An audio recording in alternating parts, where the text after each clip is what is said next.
Corona से हमारा देश और दुनिया भयंकर रूप से पीड़ित है। लॉकडाउन 4 लगा हुआ है, लोग अपने घरों में हैं, निकल नहीं पा रहे हैं और इस बदली हुई परिस्थिति के अंदर हमें एक नवीन जीवन शैली अपनानी होगी, जिस जीवन शैली के अंदर हमें मास्क पहनना होगा, सैनिटाइजेशन करना होगा, स्वच्छता का ध्यान रखना होगा और इसके साथ साथ सोशल डिस्टेंसिंग, देह दूरी, ये बहुत ज़रूरी है कि हम सोशल डिस्टेंसिंग को रखें। और आप देखेंगे कि जब आप बाज़ार जाएंगे तो आपसे यही अपेक्षा की जाएगी कि आप सोशल डिस्टेंसिंग को कायम रखें, एक दूसरे के साथ स्पर्श ना करें और किसी आदमी को खांसी है, जुखाम है या कोई भी फेफड़े की बीमारी है तो वो दुकान के अंदर प्रवेश ना करें। मास्क लगाना ज़रूरी है। फेस कवर से अगर किसी को छींक आती है, वो खांसता है, तो कोई भी वायरस हवा में फैलेगा नहीं। तो अपने को भी बचा के रखें और समाज की भी रक्षा करें। इस जीवन शैली के साथ हमें आगे जीना पड़ेगा। जिस समय ये कोरोना का कहर देश के ऊपर था, मैंने DRDO से बातचीत की, उनके चेयरमैन से बातचीत की और उनके चेयरमैन से कहा कि भाई आप एक शील्ड को निर्माण करिए। शील्ड के ज़रिए हम अपने फेस को कवर कर सकते हैं। जैसे आपने देखा होगा स्कूबा डाइविंग में लोग आँखों के ऊपर एक कवर पहनते हैं और वो बिल्कुल एयर टाइट होता है और उसके अंदर पानी प्रवेश नहीं कर पाता, लोग पानी के नीचे जा कर के गोताखोरी करते हैं। तो इस प्रकार से मैंने उनसे आग्रह किया कि आप फेस कवर बनाइए, क्योंकि हमारे बड़े बड़े जहाज़ बने हैं। ट्रैवल इंडस्ट्री के अंदर हमने बहुत सी उपलब्धियां हासिल की हैं। लॉन्ग हॉल के यहाँ से सीधे अमेरिका तक जहाज़ उड़े, ऐसे हमने जहाज़ बना डाले हैं। कई पैसेंजर्स को 400 पैसेंजर के लगभग जहाज़ ले जाए, ऐसे यान तैयार कर दिए हैं। पर अगर सोशल डिस्टेंसिंग की आवश्यकता पड़ेगी तो मैं समझता हूँ कि इकोनॉमिकली ये एयर ट्रैवल वायबल नहीं हो पाएगी। तो मैंने चेयरमैन से रेड्डी से आग्रह किया कि डॉक्टर रेड्डी आप एक ऐसा मास्क बनाइए जिससे कि कोई भी आदमी अपने हाथों से अपनी आँख, नाक और मुंह को स्पर्श ना कर सके, उसके अंदर वायु का सर्कुलेशन हो और उसके हाथों पे ग्लव्स हों। इस प्रकार का आप कुछ बनाइए। तो उन्होंने मुझसे पूछा कि आपका लक्ष्य क्या है। मैंने कहा मेरा लक्ष्य यह है कि जो एयर ट्रैवल हमारी बिल्कुल रुक गई है, इसको फिर से गतिमान करना, जिससे कि हम हवाई जहाज़ में बैठ कर के पूरी तरीके से अपने को सेफ करें, स्टरलाइज करें और यात्रा भी कर सकें। तो ये हमें निर्माण करना होगा। मैं भारत के वैज्ञानिकों से यह आग्रह करूँगा, जो हमारी युवा पीढ़ी है उनसे भी आग्रह करूँगा जो साइंस में रुचि रखते हैं, कि इस प्रकार के खोज करें, इस प्रकार की चीज़ें बनाएं। सस्ते से सस्ते लेवल पर हम इन चीज़ों को बनाएंगे तो मैं समझता हूँ कि हमारी यात्राएं जो हैं, आज जो पूरा टूरिज़्म रुक गया है, यात्रा हमारी उस पर विराम लग गया है, ये फिर से गतिशील होगी। आवश्यकता विकास की जननी है और आज आवश्यकता इस बात की है कि हम फेस कवर बनाएं, अपने को सुरक्षित रखें और अपने समाज को भी सुरक्षित रखें। तो इस प्रकार की नई जीवन शैली के साथ हम जिएं। आपने देखा होगा कि कांग्रेगेशन में भी बैन लगेगा, भीड़ इकट्ठा करने में, बड़े जन समुदाय के बड़े कार्यक्रमों में भी बैन लगेगा। तो आज के ज़माने में टेलीविज़न के माध्यम से, मोबाइल फ़ोन के माध्यम से आप अपने संदेश का प्रसारण करेंगे और निश्चित रूप में लोग इससे लाभान्वित होंगे। तो मेरा मानना यह है कि आज इतनी बड़ी विपदा आई है और निश्चित रूप में विपदा के अंदर जो ताकत देने वाली चीज़ है वो होती है अध्यात्म। अध्यात्म से हमारा परसेप्शन क्लियर होता है। और हमें ये देखना चाहिए कि कोई भी आदमी सुझाव दे रहा है तो उसके सुझावों को हम ग्रहण करें। जैसे मधुमक्खी हर फूल पर बैठ करके और पराग ग्रहण करती है, अच्छाई लेती है, बुराई को छोड़ देती है, ऐसे अपने देश के लिए, अपने समाज के लिए जो अच्छी बातें हैं उनको ग्रहण करें, अपने जीवन के लिए जो अच्छी बातें हैं उनको ग्रहण करें। तो मैं समझता हूं कि आज देश के अंदर बहुत बड़ी रिसर्च की, बहुत बड़ी इन्वेंशंस की आवश्यकता है। और अगर हमारे साइंटिस्ट लोग इन्वेंशन करेंगे, मैंने प्रधानमंत्री जी को भी इस बात का उल्लेख किया है कि ऐसी चीज़ों को हम बनाएं जिससे कि हमारी यात्रा सुरक्षित हो सके। कार की यात्रा हो, वायुयान की यात्रा हो, बस की यात्रा हो। गरीब आदमी जिस मोड ऑफ ट्रांसपोर्ट में यात्रा करता है उसका जीवन सुरक्षित रहे, तो ये बहुत ज़रूरी है। आपने देखा होगा कई लोग जो शहरों में नहीं रह पा रहे हैं आज गांव की तरफ निकल रहे हैं। ऐसे लोगों की मदद होनी चाहिए। और मैं समझता हूं कि हमारे देश के पास क्षमता है, ताकत है, हम उनको गंतव्य स्थान तक, डेस्टिनेशन तक पहुंचाएं जिससे कि उनकी पीड़ा कम हो और हर किस्म की सहायता उन लोगों को मिलनी चाहिए। गरीब को सहारा मिलना चाहिए। और निश्चित रूप में कई समाज सेवी संस्थाएं जुटी हुई हैं। मैंने भी अपने आश्रमों को, भाई महात्माओं को आदेश दिया कि भाई आप गरीबों को भोजन बांटें। परसों ही हमें पता चला कि अक्षरधाम के नज़दीक जहाँ स्टील का ब्रिज है वहाँ पर 2 साल का बच्चा 2 दिन से भूखा है, मुरमुरे खा रहा है। हमने तत्काल यहाँ से 200 आदमियों के लिए भोजन भेजा और अब भी हम वहाँ भोजन भेज रहे हैं। तो ये दुखद समाचार जो हैं ये निश्चित रूप में पीड़ा पहुँचाते हैं और हमें चाहिए कि हम लोगों की मदद करें। इस समय गरीबों को सहारे की ज़रूरत है और ये निश्चित रूप में हमारा ये दायित्व है, हमारा कर्तव्य है और यही राष्ट्रभक्ति है कि हम गरीब का सहारा बन कर उसकी सहायता पहुंचाएं। तो ये जो नई जीवन शैली है, क्योंकि जब तक वैक्सीन नहीं डिस्कवर होता, इसमें करीब 15 महीने से 2 साल तक लग जाएंगे। वैक्सीन के बाद तो चीज़ें नॉर्मलाइज होंगी, पर ये वायरस जो है ये इसके कई रूप हमने देखे। सार्स के रूप में देखा, इबोला के रूप में देखा, कई रूप देखे। भयंकर बीमारियां आई, एयर ट्रैवल रुक गया, लोग बड़े डर गए। तो निश्चित रूप में ये एक वेपन के रूप में, जर्म वॉरफेयर जिसे बोलते हैं, वेपन के रूप में ये एक इस्तेमाल किया गया। और जो कुछ भी हो, निश्चित रूप में ये ठीक नहीं है। इसके बारे में कुछ लोगों का मत है कि वेट मार्केट से, जहाँ पर जानवरों को मारा जाता था और इतना फर्श पर खून हो जाता था, इतना उनको बेदर्दी से मारा जाता था कि उसको धोने के लिए पानी छिड़का जाता था। तो सारी जो ज़मीन थी वो हमेशा गीली रहती थी क्योंकि उस पर खून पड़ता रहता था, लोग जानवरों को मारा जाता था, इसलिए उसको वेट मार्केट कहते हैं।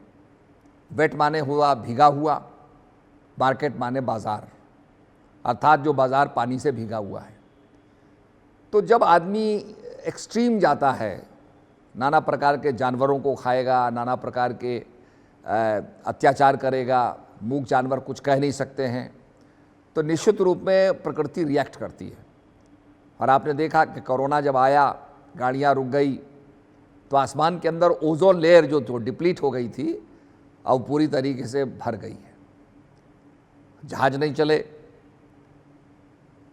तो प्रकृति अपने उस मूल स्वरूप में आ गई।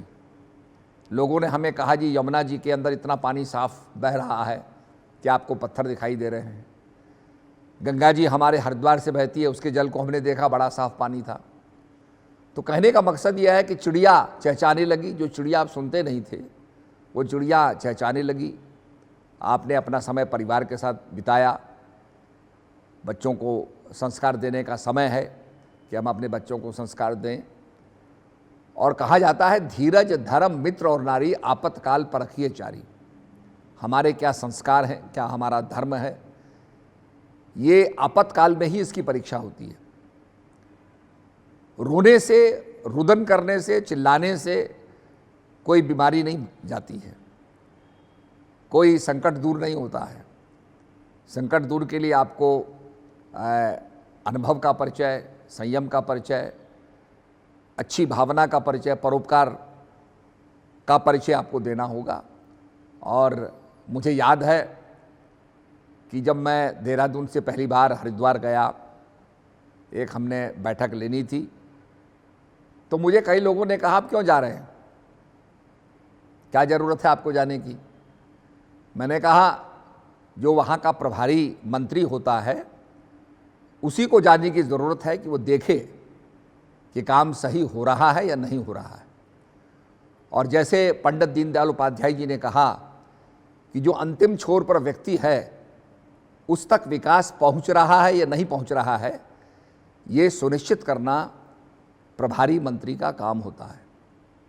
तो हम लोग गए, सोशल डिस्टेंसिंग से बैठे, 1-1 मीटर दूर बैठे, काफ़ी सारे विधायक भी हमारे साथ आए हुए थे, सबने अपनी अपनी बात कही और उसका निदान निकला। हमने डिस्ट्रिक्ट मजिस्ट्रेट से कहा कि भाई आप अपने नंबर्स, क्योंकि आपने बहुत से नंबर दे दिए हैं, हमारे नंबर भी चले गए हैं, आम जनता हमसे बात करती है जबकि हमारे पास वो डिपार्टमेंट नहीं है, तो आप बताइए कि जो डिपार्टमेंट का, चिकित्सा का और आपके ट्रांसपोर्टेशन के जो जो विभाग के हैं उनके नंबर आप दीजिए, ताकि संबंधित आदमी से लोग बातें करें और अपना समस्या का निदान करें। तो वो इम्प्लीमेंट किया गया, उससे बड़ा फ़ायदा हुआ। फिर उसके बाद कुछ लोग आए और हमारे हरिद्वार के अंदर रेड स्पॉट्स बन गए, उनका भी ट्रीटमेंट किया गया, लोगों को किया गया। बहुत लोगों ने कहा साहब हमारा मोबाइल ले लिया। हमने कहा भाई मोबाइल जो लिया गया है उसके अंदर कोई बीमारी ना हो, ये देखेंगे, उसके बाद आपको लौटा देंगे। तो कहने का मतलब कि निश्चित रूप में एक समस्या थी, बड़ा कंजेशन था हरिद्वार में, कनखल में, ज्वालापुर में, आपके गैंडी खत्ता में काफ़ी ज़्यादा कंजेशन था। उस समस्या को धीरे धीरे ख़त्म किया और आज मैं समझता हूँ कि हरिद्वार भी ग्रीन जोन में आ गया है। ये अपने आप में बहुत खुशखबरी है।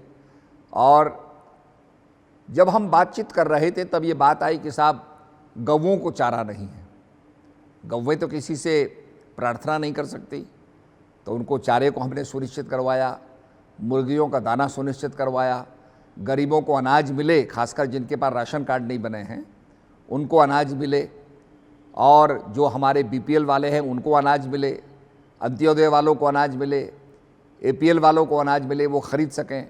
ये सारी चीज़ें हमने सुनिश्चित की और इसका फ़ायदा हुआ। उसके बाद मुझे कई मंत्रियों के फ़ोन आए कि भाई आप ठीक ठाक हैं, सुरक्षित हैं। तो मैंने उनसे कहा भाई एक बात बताओ कि आदमी कितनी दफ़े मरता है।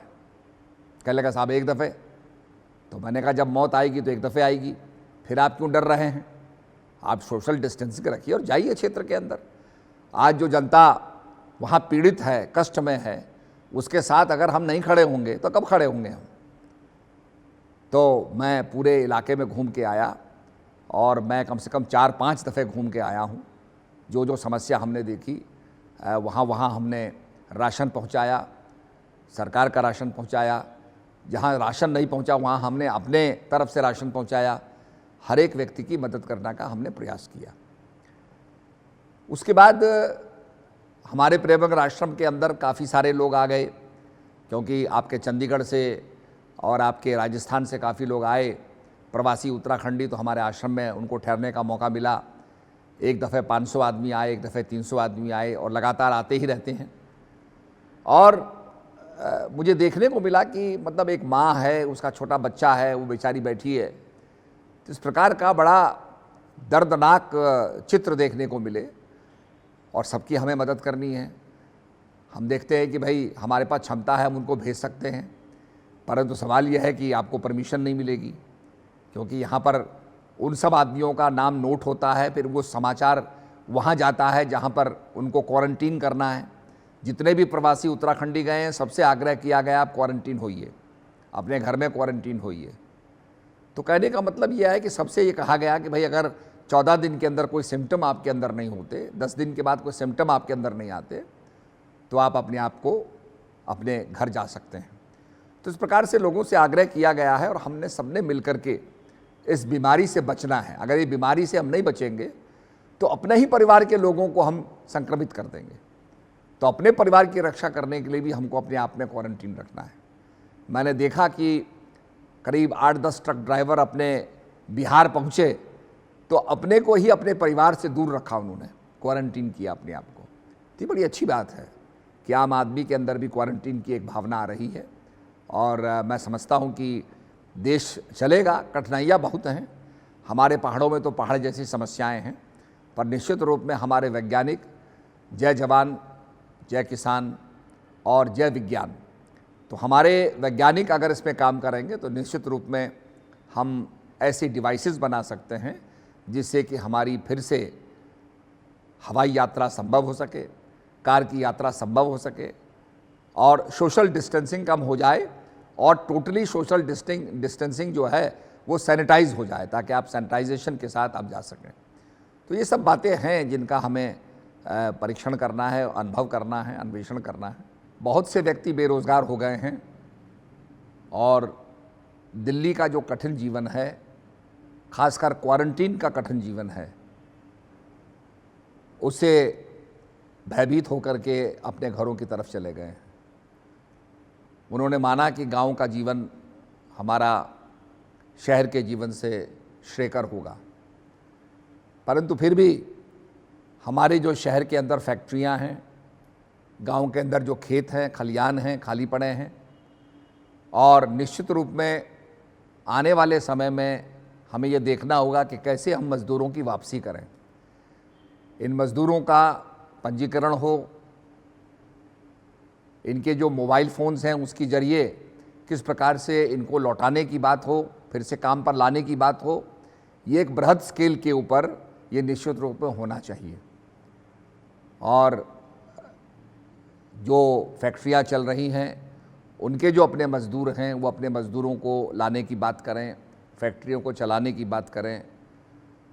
मैकेनाइजेशन हो गया है और नेचुरली जो मैन पावर है वो कम हो गई है, आधुनिक मशीनें आ गई हैं, पर उनको लेकर भी देश को फिर से गतिमान करना होगा, व्यवसाय को फिर से गतिशील बनाना होगा। ये काम हम सब लोग का है, इसके लिए सबको योगदान देना है और मैं समझता हूँ मिलकर के अगर हम सब काम करेंगे, छींटाकशी न करते हुए लक्ष्य की प्राप्ति करें, गरीबों को रोज़गार मिले, गरीबों को फिर से 2 रोटी मिले, सम्मान से रोटी मिले, ये हमारा लक्ष्य है। और इसके लिए निश्चित रूप में हम लोग चाहेंगे कि जैसे इजराइल के अंदर किबुट्स के रूप में काम होता है, वहाँ लोगों ने किबुट्स को बहुत ज़्यादा महत्व दिया। किबुट्स होते हैं कम्यून लिविंग, जिसमें कि गांव वाले अपने व्यवसाय को इकट्ठा कर लेते हैं, कम्यून के रूप में, कम्युनिटी के रूप में, छोटे से कोऑपरेटिव के रूप में उसका संचालन किया जाता है। सभी परिवार के सदस्य उसमें योगदान देते हैं और जो लाभ मिलता है उस लाभ को सब शेयर करते हैं।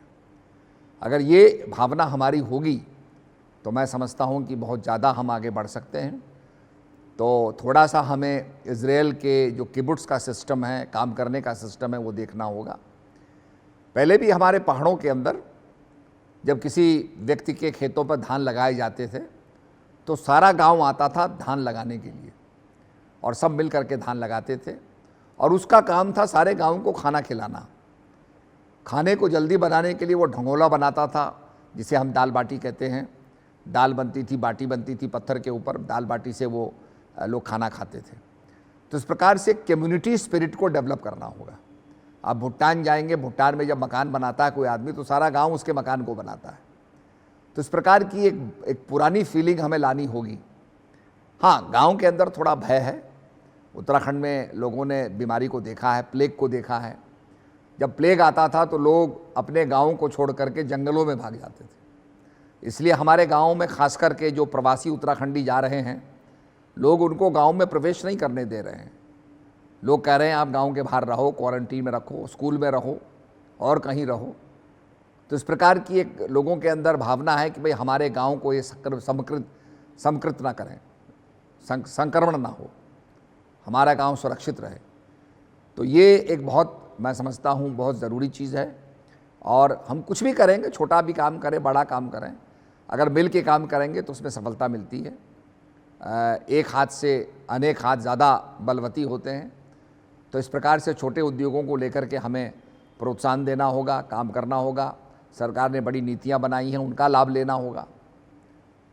तो इसके लिए मैं समझता हूं कि पूरी तरीके से आगों को एजुकेट करना, बताना, समझाना, टेलीविज़न के माध्यम से, व्हाट्सएप के माध्यम से और भी जो हमारे साधन हैं उनके माध्यम से क्या क्या लोग कर सकते हैं, इसका पूरा प्रचार प्रसार होना चाहिए। गांव के अंदर भी जो हमारे ग्राम विकास अधिकारी हैं वो पूरे क्या योजना की जा सकती है उसका उल्लेख करें, लोगों को लगाएं, काम पर लगाएं। और विशेषकर जो फैक्ट्री वाले हैं अगर वो अपने कामगारों को ला सकें, रोज़गार वालों को ला सकें तो उसका बड़ा लाभ मिलेगा। और फिर से देश को पटरी पे लाना एक बड़ा चुनौतीपूर्ण कार्य है, पर निश्चित रूप में सारा देश मिल के करेगा तो हम अपने देश को फिर से गतिशील और जीवंत कर सकेंगे। मैं एक दफ़े प्रचार में निकला हुआ था तो हमारे पास कुछ सैनिक आए और वो सैनिक जो थे हमें अपना संस्मरण बताने लगे, कहने लगे कि हम बॉर्डर पर थे, सामने दुश्मन था, हम अपने ट्रेंच में थे, वहाँ से निशाना लगाया हुआ था और ये भय बना हुआ था कि दुश्मन हम पर आक्रमण कर सकता है। तो सिपाही ने कहा, एक सिपाही ने कहा कि महाराज जी उस समय जो आपके नाम सुमरण की विधि है मैं उसका ध्यान लगाने लगा और नाम सुमरण करने लगा। और उसने कहा कि नाम सुमरण से जो मेरा मन विचलित करता था, दाएं बाएं भटकता था, कभी कोई चिंता की बात, कभी परिवार की बात, कभी किसी बात को लेकर के मैं दुखी होता था, चिंता करता रहता था, जबकि उससे होना कुछ भी नहीं था। तो मेरा मन एकाग्र हो गया और मेरे अंदर एक शक्ति का संचार हुआ। आपने देखा होगा कि गीता में भी आता है कि अर्जुन जब दुविधा में था कि मैं मारूं ना मारूं, मारूंगा तो इतना हत्याएं हो जाएंगी, कुल की नारियां विधवा हो जाएंगी, विधवाओं से वर्णशंकर पैदा होता है, जब नारियां मर्यादा में नहीं रहती हैं, ये अनेक बातें वो करता रहा। पर जब उसको भगवान का ज्ञान प्राप्त हुआ, राजविद्या प्राप्त हुई, तो उसका मन स्थिर हो गया, उसका मन विचलित नहीं करता था और जो वो सोचता था वो करता था। तो आत्मशक्ति से, अध्यात्म से हम एक निश्चय जो निश्चयात्मक होता है वो हम उस रास्ते पर चलते हैं, बढ़ते हैं। और जब आदमी निश्चय कर लेता है तो कोई भी असाध्य काम, कठिन से कठिन काम भी जो है उसके लिए आसान हो जाता है। आज मैं देख रहा हूँ टेलीविज़न के ऊपर छोटे छोटे बच्चे, महिलाएं पैदल यात्रा कर रही हैं और मुझे अपनी यात्राओं का भी याद आता है कि जब हमने बद्रीनाथ से लेकर के दिल्ली तक पदयात्रा की थी। खैर हमारी पदयात्राओं में बहुत साधन सुलभ था, बहुत हमें फैसिलिटीज़ मिल रही थी, यहाँ फैसिलिटीज़ नहीं है, फिर भी लोग जा रहे हैं। तो उनका निश्चय है कि भाई हम अपने गांव पहुँचें और मैं समझता हूँ कि सभी को उनकी मदद करनी चाहिए, जो भी मानव है उसको मदद करनी चाहिए। तो ये कहने का मतलब यह है कि आदमी जब पैदल चलता है तो कई लोगों के बीच में से गुजरता है, तो निश्चित रूप में ऐसे लोगों की मदद होनी चाहिए। और मैं समझता हूँ कि निश्चित रूप में कोई पॉलिसी बनेगी जिससे कि ये लोग तत्काल पहुँचें।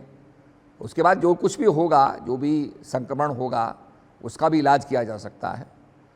और हर्ड इम्यूनिटी जो है, सामूहिक इम्यूनिटी जो है वो डेवलप हमें करनी होगी। आज स्वीडन ने और आपके न्यूजीलैंड ने, कुछ कंट्रीज़ ने हर्ड इम्यूनिटी डेवलप की है। कुछ देशों ने कभी कुछ सोचा, कभी कुछ सोचा, दुविधा में पड़े रहे, लॉकडाउन नहीं किया, काफ़ी लोग वहाँ तादाद में मर गए हैं। हमारे देश के अंदर एक अच्छा निर्णय हुआ, लॉकडाउन का निर्णय हुआ। जब तक इस बीमारी की वैक्सीन नहीं बनी है तो लॉकडाउन से ही आप इसका संक्रमण रोक सकते हैं, और वो रोका गया। और आज दुनिया में मैं समझता हूँ कि हमारे नेतृत्व की प्रशंसा हो रही है कि जो हमने फैसले लिए, उनकी प्रशंसा हो रही है और इसमें सबने योगदान देना है। तो जो क्वारंटीन है उसका पालन करते हुए और निश्चित रूप में समस्या बढ़ेगी उसको भी टैकल करना है और फिर देश को रास्ते पर लाना है ताकि हमारे यहाँ रोज़ी रोटी सबकी चले और देश फिर से जैसा पहले था उस रास्ते पर आए। पर इसके लिए सोशल डिस्टेंसिंग, सैनिटाइजेशन और मास्क का होना बहुत ज़रूरी है। प्रत्येक व्यक्ति को मास्क पहननी चाहिए और हमारे देश के अंदर तो जो हमारी परिपाटी रही, क्योंकि जब नेतन्याहू इजराइल में थे तो उन्होंने कहा कि भारत से सीखो। भारत में लोग नमस्ते करते हैं, हाथ नहीं मिलाते, तो भारत से सीखो कि वो दोनों हाथों से आपके अंदर जो परमात्मा है, आपके अंदर जो आत्मा है, उसको नमन करते हैं। वो लोग हाथ नहीं मिलाते। तो आज निश्चित रूप में चाहे भारत का नमस्कार हो, चाहे मुंह पर मास्क लगाना हो, आपने देखा होगा बहुत से श्वेतांबरी जैनी मास्क लगाते हैं ताकि कोई कीड़ा ना जा सके। वायरस भी एक किस्म से जर्म है जिसको रोकने के लिए मास्क लगाई जा रही है।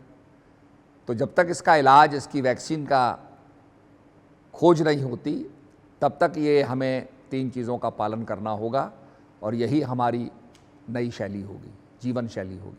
आध्यात्मिक शक्ति के जागरण के लिए गुरु की आवश्यकता पड़ती है। आपने देखा होगा चेन रिएक्शन के लिए पहले विस्फोट की ज़रूरत पड़ती है। गुरु, गु नाम अंधकार, रू नाम प्रकाश, जो अंधकार से प्रकाश में ट्रांसफॉर्म कर देता है, अंधकार से प्रकाश में रूपांतरण कर देता है, उसको गुरु कहते हैं। बंदो गुरुपद कंज कृपा सिंधु नर रूप हरि महामोहतम पुंज जासु वचन रवि कर निकर। तुलसीदास जी महाराज कहते हैं रामचरितमानस में कि मैं गुरु महाराज के चरणों की वंदना करता हूँ। जासु वचन रवि कर निकर, जिनके वचन रवि की करनी करते हैं। रवि की करनी होती है प्रकाश। आपने देखा होगा आजकल स्टेडियम के अंदर बड़ी बत्तियां जलाई जाती हैं, हैलोजन लैंप्स होते हैं, एलईडी लैंप्स होते हैं और ऐसा प्रकाश हो जाता है जैसे दिन का प्रकाश हो। पर इतना प्रकाश होने पर भी, सड़कों के ऊपर सारे एलईडी लाइट्स के जलने पर भी रात्रि का अंधकार दूर नहीं होता है। रात्रि का अंधकार दूर तभी होता है जब सूर्य का उदय होता है। तो इसी प्रकार से कहा जासु वचन रवि करनी कर, जिनके वचन रवि की करनी करते हैं अर्थात प्रकाश करते हैं। पर रवि की करनी केवल मात्र प्रकाश ही नहीं है। सूरज की रोशनी जब किसी पत्ते पर पड़ती है, पत्ते के अंदर हरा पदार्थ होता है जिसको क्लोरोफिल कहते हैं, और पत्ते की रोशनी जब क्लोरोफिल पर पड़ती है तो फोटोसिंथेसिस होता है, जिसमें कि जो कार्बन डाइऑक्साइड है वो ऑक्सीजन में परिणत हो जाती है। तो रवि की करनी जो है वो दूषित हवा को स्वच्छ हवा में परिणत करने की भी है। इसीलिए आपने देखा होगा पेड़ जो हैं, लोग पेड़ लगाने की बात करते हैं, क्योंकि पेड़ लगाने से दूषित हवा स्वच्छ बन जाती है। तो रवि की करनी ज्ञान देना और जीवन देना, आध्यात्मिक जीवन देना, जिसको द्विज कहते हैं, दूसरा जन्म पाना, टू बी रिबॉर्न। तो ये आध्यात्मिक जीवन जो है ये सद्गुरु से ही प्राप्त होता है और इसीलिए कहा गया गुरुर् ब्रह्मा गुरुर् विष्णु गुरुर्देवो महेश्वर गुरुर् साक्षात पारब्रह्म तस्मै श्री गुरुवे नमः। गुरु ब्रह्मा है, गुरु विष्णु है और गुरु शंकर होकर के सारे शंकाओं का शमन करता है। गुरुर् साक्षात पारब्रह्म तस्मै श्री गुरुवे नमः। हमारे देश के अंदर सद्गुरु जो होता है वह अध्यात्म का प्रसार करता है। इसीलिए आपने देखा होगा गीता के अंदर भगवान कृष्ण ने वो भूमिका निभाई, राम जी ने वो भूमिका निभाई, हनुमान को ज्ञान दिया। तो सद्गुरु जो होते हैं वो अध्यात्म का जागरण करते हैं, अवेकनिंग लाते हैं। तो बिना गुरु के ज्ञान नहीं है और बिना ज्ञान के अध्यात्म नहीं है। इसलिए अध्यात्म को जागरण करने के लिए सद्गुरु की शरण में हमें जाना ही पड़ेगा। इसीलिए सोक्रेटिस ने कहा था every king should be a philosopher. If that is not possible, then the philosopher should be made a king. हर राजा को आत्मज्ञानी होना चाहिए, नहीं तो आत्मज्ञानी को राजा होना चाहिए। इसलिए अध्यात्म का जीवन में हमारा समन्वय होगा तो हमारे जो निर्णय होंगे वो धर्मयुक्त होंगे, धर्म से प्रभावित होंगे, धर्म की रक्षा के लिए होंगे। और धर्मो रक्षति रक्षत, जो धर्म की रक्षा करता है धर्म उसकी भी रक्षा करता है। आज जो परोपकार की भावना से लोग सेवा कर रहे हैं, ये धर्म ने ही हमको सिखाया है। तो ये अच्छी बात है कि हम देश के अंदर जागरण करें, अध्यात्म का प्रचार प्रसार करें, पर बिना गुरु के अध्यात्म का प्रारंभ नहीं होता है। आध्यात्मिक जीवन के लिए गुरु की आवश्यकता होती है। जैसे हम स्कूल में जाते हैं तो बच्चा को अध्यापक पढ़ाता है और अध्यापक के पढ़ाने से बच्चे को सारी चीज़ पता चलती है, सारी शिक्षा का ज्ञान होता है। उसके बाद वो पढ़ लिख करके खुद ही पढ़ने लगता है, वो बात दूसरी है, पर प्रारंभ में शिक्षक की बहुत ज़रूरत होती है। ऐसे ही स्पिरिचुअलिटी के अंदर आपको सद्गुरु की ज़रूरत होती है। इसीलिए अगर हमने साइंस को पढ़ना है तो हम साइंस के टीचर के पास जाते हैं, हमने संस्कृत को पढ़ना है तो संस्कृत के टीचर के पास जाते हैं, हमने मैथमेटिक्स पढ़ना है तो मैथ्स टीचर के पास जाते हैं, हमने अंग्रेज़ी पढ़नी है तो इंग्लिश टीचर के पास जाते हैं। और ऐसे ही अध्यात्म को पढ़ने के लिए to learn spirituality we have to go to a spiritual teacher. अध्यात्म को पढ़ने के लिए आध्यात्मिक गुरु के पास हमें जाना पड़ेगा। उत्तराखंड के अंदर यमुनोत्री, गंगोत्री, केदारनाथ, बद्रीनाथ के पट खोले गए हैं। विधि विधान से यहाँ पर पूजा संपन्न हुई। चारों मंदिरों में जो पहली पूजा हुई वो हमारे प्रधानमंत्री जी के नाम से हुई, परंतु अभी भी कई ऐसे मंदिर हैं जो बंद पड़े हुए हैं। धीरे धीरे जैसे ही लॉकडाउन हटेगा, सरकार विश्लेषण कर रही है, फेजेस में इसको खोला जाएगा और निश्चित रूप में जब ये फेजेस में खोला जाएगा तो हमारे मंदिर भी खुलेंगे, धार्मिक स्थल भी खुलेंगे। मेरा मानना यह है कि अभी बहुत से होटल भी बंद पड़े हुए हैं। वैसे भी लोग अभी तो टूरिज़्म पे नहीं निकलेंगे, पर कोई ऋषिकेश जाता है, कोई हरिद्वार जाता है, कोई सामान खरीदने जाता है, कोई सामान बेचने जाता है, तो व्यापारी भी आता जाता है। तो सैनिटाइजेशन के माध्यम से, फ्यूमिगेशन के माध्यम से अगर होटलों को हम साफ रखते हैं, जैसे सिंगापुर के अंदर होटलों को सैनिटाइज कर दिया गया, एक रजिस्टर्ड कंपनी ने उनको सैनिटाइज किया, सर्टिफिकेट दे दिया, उस सर्टिफिकेट को देख करके लोग वहाँ ठहरने लग गए।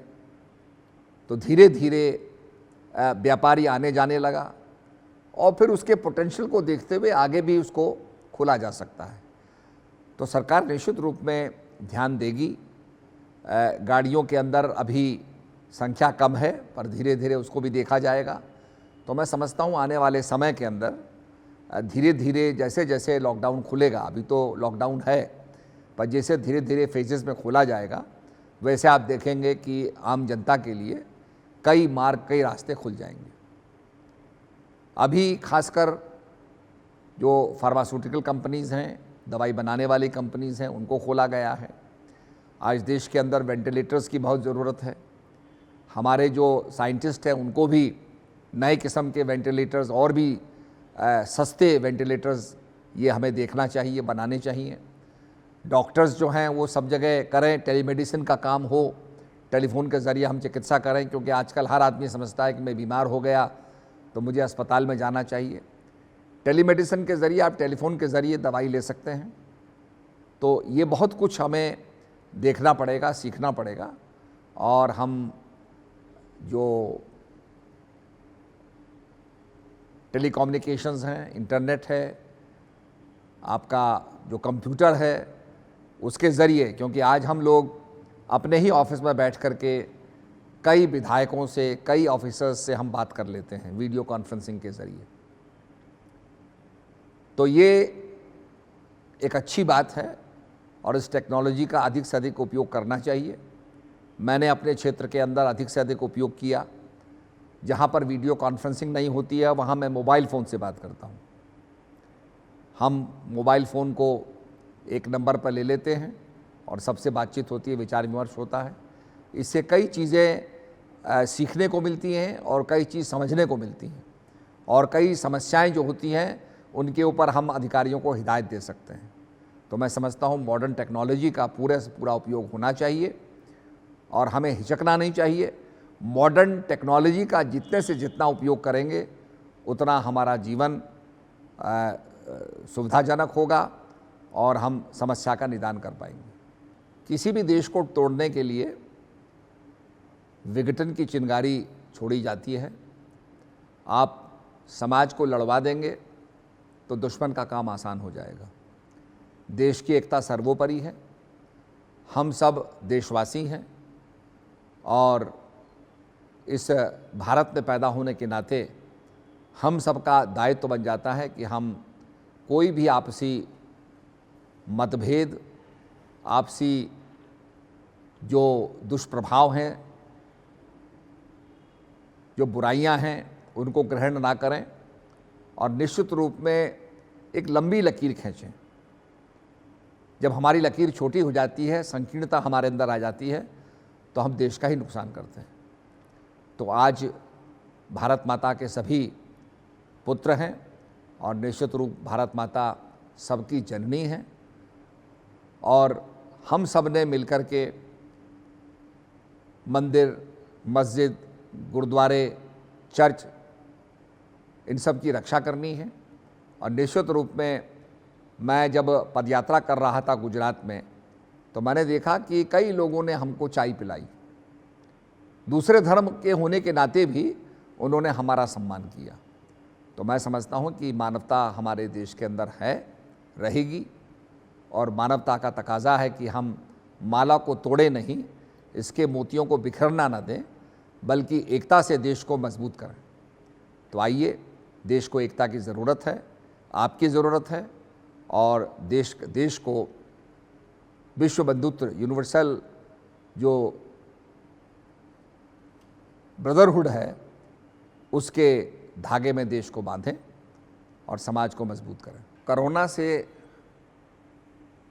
बहुत ज़्यादा देश में नुकसान हुआ है, क्षति हुई है,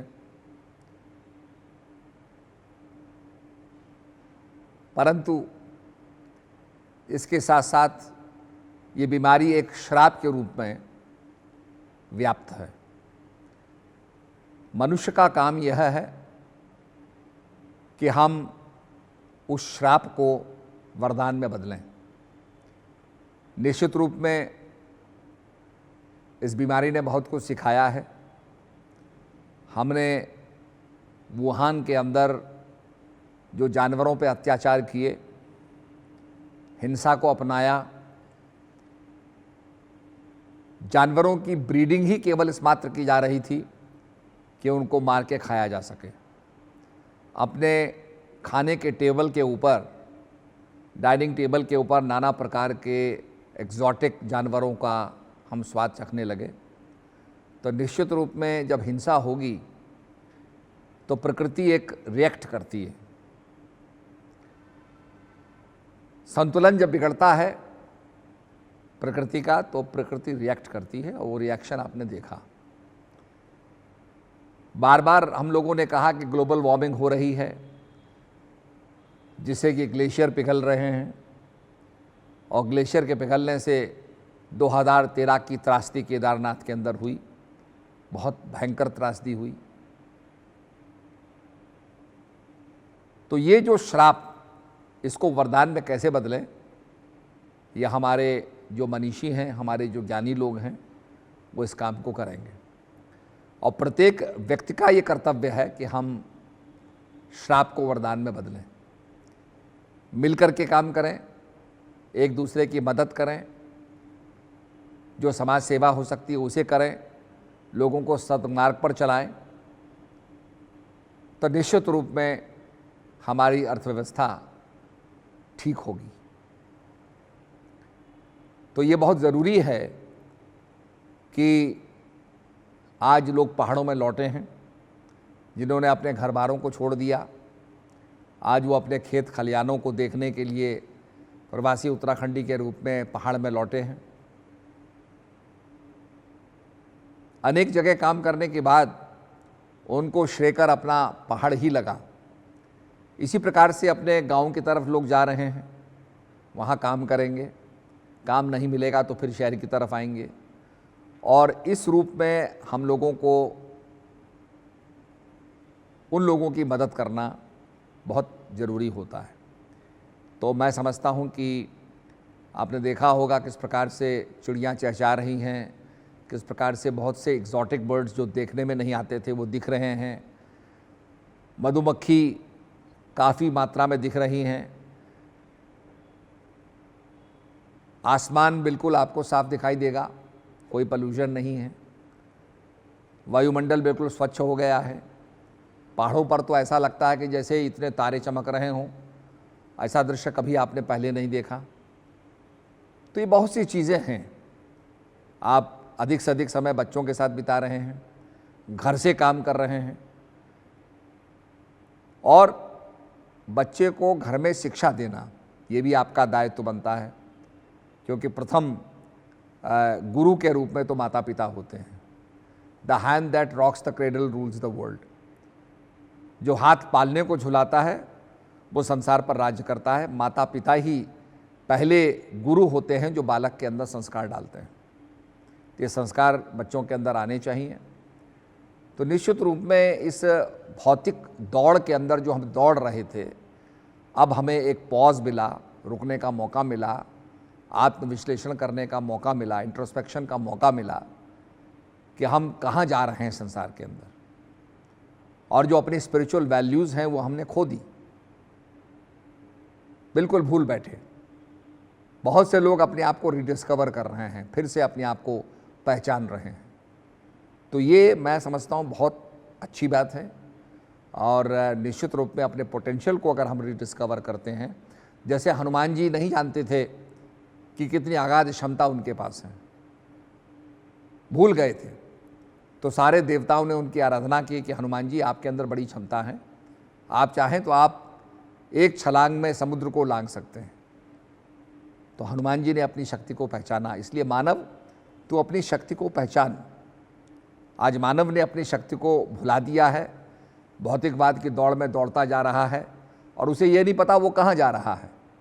आज वही स्थिति हमारी बन गई है कि एक आदमी ऊँट पर बैठा था, किसी ने पूछा भाई कहाँ जा रहा है, उसने कहा भाई जहाँ ये ऊँट ले जाए, इसकी नकेल तो टूट गई है, मैं इसे कंट्रोल नहीं कर सकता, अब जहाँ ये ले जा रहा है वहीं मैं जा रहा हूँ। तो वही स्थिति हमारी बन गई। हम कहाँ जा रहे हैं? जहाँ हमारा मन ले जा रहा है। मन पर कोई हमारा नियंत्रण नहीं है, और इस भौतिक सुख सुविधाओं में इतने हम जकड़ गए हैं कि आज हम देखते हैं कि साहब हम बाज़ार नहीं जा पा रहे, तो पता नहीं क्या हो गया, हमारा जीवन अधूरा हो गया। जब बाज़ार नहीं थे तब भी आदमी जीता था। तो ये सब चीज़ें एक आत्मविश्लेषण करने की चीज़ें हैं, और निश्चित रूप में अगर हम सब ने मिल कर के थोड़ा विचार किया तो इस श्राप को हम वरदान में बदल सकते हैं। और इसी प्रकार से अनेक बार आपने देखा होगा, ये कथाएं हमको सुनने को मिलती हैं कि संसार पर जब अत्याचार बढ़ता है, ग्लोबल वार्मिंग होती है, तो संसार जो है जलमग्न हो जाता है। आज भी आप देखेंगे पानी का स्तर बढ़ता जा रहा है। छोटे मोटे कई देश जैसे सेशल्स है और मालदीव्स है, खतरे में पड़ गए हैं। पानी का संकट बढ़ता जा रहा है। और जैसे आइंस्टाइन ने कहा था कि थर्ड वर्ल्ड वॉर जो है वो तो चलो हथियारों से हुई, पर फोर्थ वर्ल्ड वॉर पानी के लिए होगी और पत्थर से होगी। तो कहने का मतलब यह है कि हम लोग सब चीज़ का हास कर देंगे। तो आज ये बहुत ज़रूरत है कि हम जो हमारे समाज के मार्गदर्शक हैं, मनीषी हैं, विद्वान लोग हैं, उनके मार्गदर्शन में चल कर के समाज के अंदर ये जो श्राप है इसको वरदान में बदलें। जो क्षति हुई है उस क्षति को हम पॉजिटिव एनर्जी में बदलें। ये जो नेगेटिविटी कोरोना से हुई है इसको पॉजिटिविटी बदलें, अच्छा काम करें। और अच्छे काम के लिए आपको कोई बहुत बड़ा रिवॉर्ड नहीं मिलेगा, कोई इनाम नहीं मिलेगा। अच्छा काम करना ही अपने आप में रिवॉर्ड है। परोपकार, किसी का हित करना ही अपने आप में रिवॉर्ड है। हर धर्म के अंदर चर्चा की गई है कि अगर आपका पड़ोसी भूखा है तो आपके भोजन का कोई महत्व नहीं है। इसलिए मुझे एक बात याद आई। एक चिड़िया, जंगल में आग लगी थी तो एक चिड़िया जाती थी, अपनी चोंच पे पानी की बूंद बटोरती थी और उस आग लगे जंगल में छिड़कती थी। किसी ने कहा तुझे डर नहीं लगता, ये इतनी भयंकर लपटें उठ रही हैं, तू चोंच पे लाती है, एक दो बूंद पानी लाती है, बुझाना चाहती है, इससे क्या होगा? तो चिड़िया ने बड़ा अच्छा जवाब दिया। चिड़िया ने कहा कि भाई जब इतिहास लिखा जाएगा तो उसमें दो सूची बनेगी, एक उनकी बनेगी जो आग लगाने वाले हैं और एक उनकी बनेगी जो आग बुझाने वाले हैं। मैं चाहती हूं कि मेरा नाम आग बुझाने वालों में रहे, आग लगाने वालों में न रहे। तो हमको भी ये देखना है कि हमारा नाम आग लगाने वालों की सूची में होगा या आग बुझाने वालों की सूची में होगा। मेरे सतगुरु जी तुसी मेहर करो, मैं दर तेरे ते आई हुईया।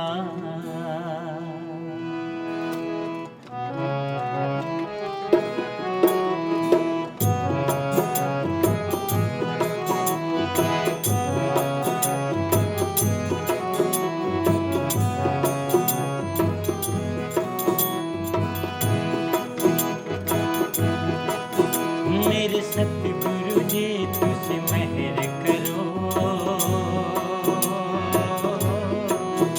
मैं दर तेरे ते आई हुईया। मेरे कर्मा बल ना देखो जी, मैं कर्मा ते शर्माई हुईया। मेहर करो जी मेहर करो, सतगुरु जी तुसी मेहर करो। मेहर करो जी मेहर करो, सतगुरु जी तुसी मेहर करो। मेहर करो जी मेहर करो, सतगुरु जी तुसी मेहर करो।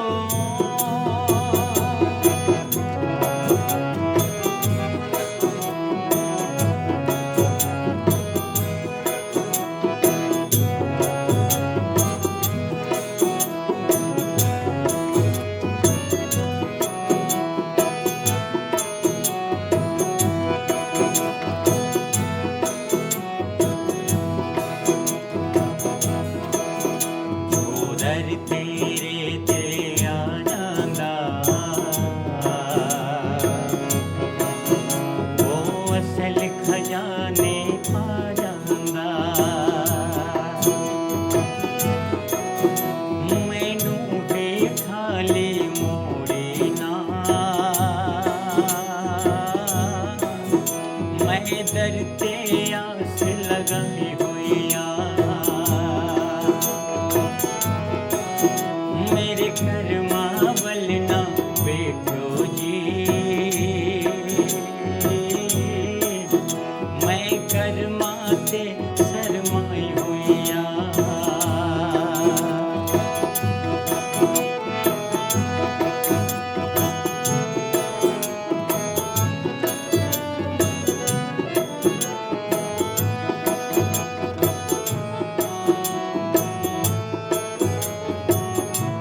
सतगुरु जी तुसी मेहर करो।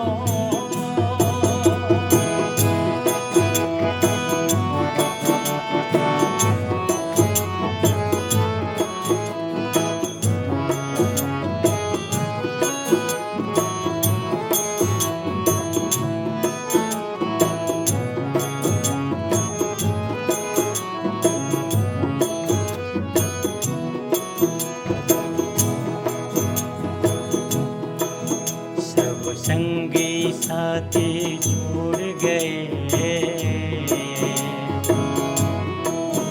सब रिश्ते नाते छोड़ गए।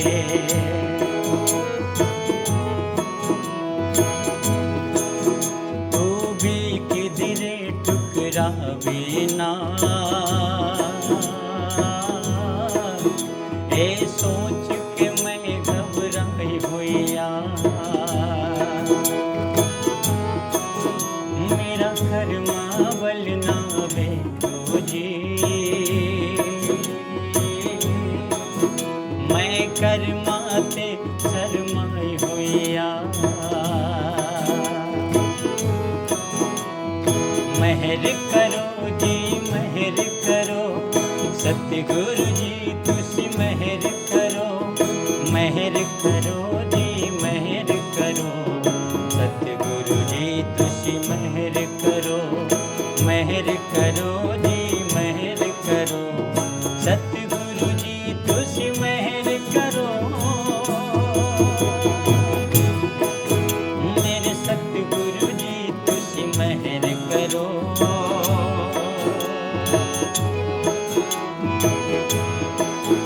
मैं दर तेरे ते आई हुईया,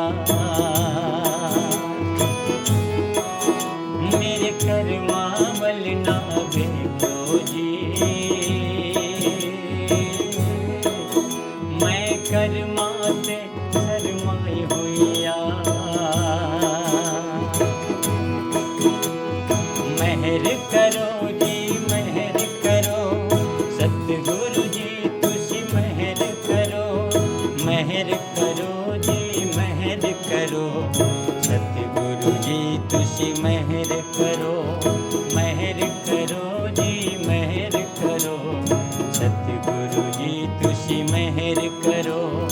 मेहर करो जी मेहर करो, सतगुरु जी तुसी मेहर करो। प्रेम से बोलिए श्री सतगुरुदेव महाराज की।